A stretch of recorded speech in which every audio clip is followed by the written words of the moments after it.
All right, so here we're going to talk through a 10-step framework to propel business growth through increasing employee performance and reducing stress in the process.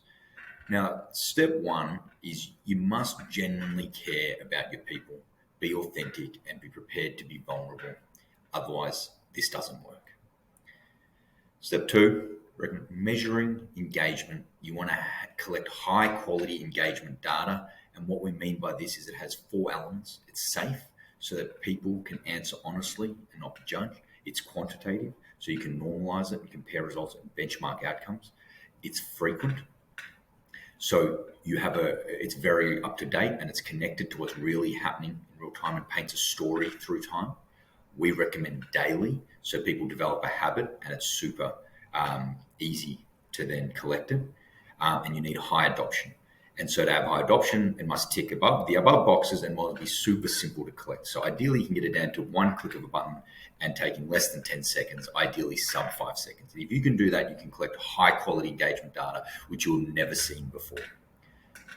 Number 3, you then use this engagement data for 2 purposes. One is a real-time communication tool for connecting your managers and employees, and it's giving them a view of what's really happening between them and helping them have conversations. Essentially trying to reduce the barrier to entry to have intentional communication between people. As a recent Harvard Business Review study said, like the biggest factor between high-performing teams and those that aren't is communication. Then, which we'll talk about later, is you start deriving strategic insights from them. Step 4 is psychometric profiling in your organization. Now, this has multiple benefits. One, it's useful for each person to learn more about themselves, their behaviors, their biases, so they understand more how they impact people in the team. It then also provides a structure for the person to understand other people in the team, what their biases are, what their strengths are, what their weaknesses are, how to interpret information from them. This promotes collaboration.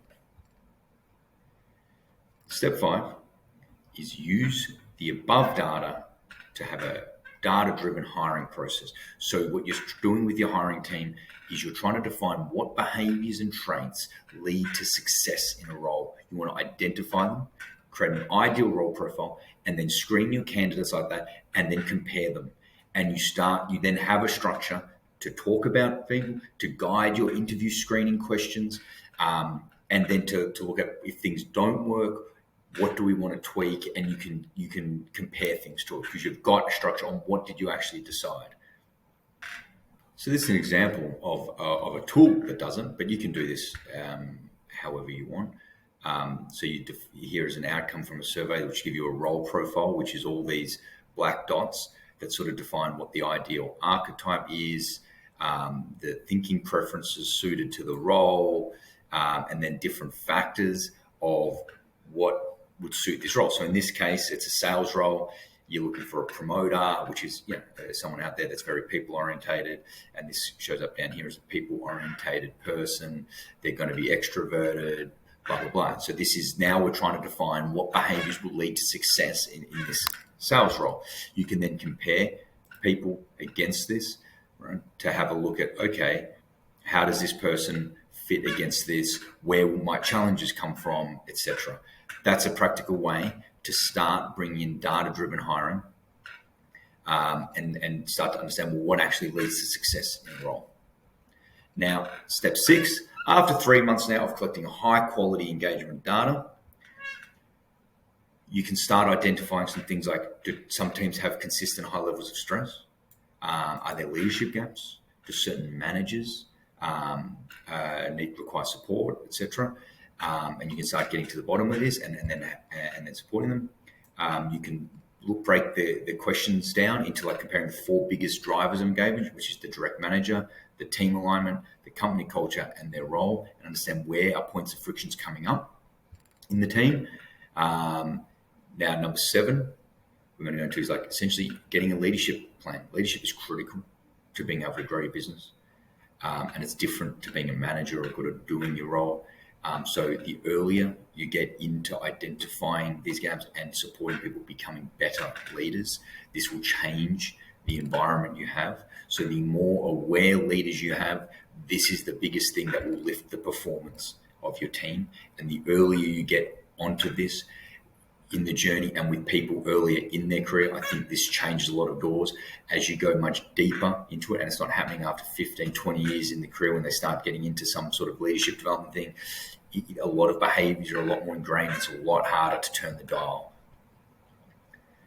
Number 8, after 6 months, you can now start to probably do your semi-annual performance reviews and then combine this.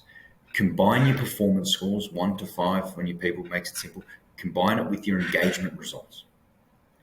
Are there any themes? What's impacting top performers versus bottom performers? What is driving this? Are they the same themes or are they different? This will help guide you in what should you do about it. And at the end of the day, you're trying to get people to be high performers, to be aligned, to care about what they want to do. This is a great way to start identifying the patterns there. Number 9, I've never seen exit interviews work well. I think it's a waste of time. The unstructured data is too hard to really use practically. So now that you're getting high quality engagement data, you have the information you need. So use that to understand when people are leaving, what is leading to that. Are there any patterns there?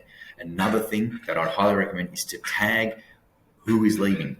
If you're already looking at turnover and you're looking at things, that's great, right? And to understand what that is and what sort of tenure people are leaving. Now, the other part is to tag why. Were they a good leaver? Like they're a good performer, right?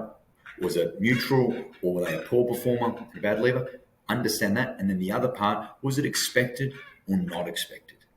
This is a big thing to understand.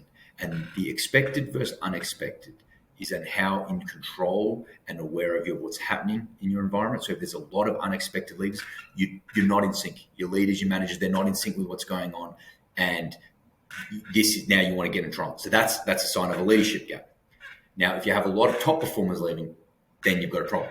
So if your main source of turnover is lower end performers, expected, short tenure, that's great. That's the best sort of saying. You're not always going to hire perfectly. And if they're the things that are coming out of the team, that's what you want.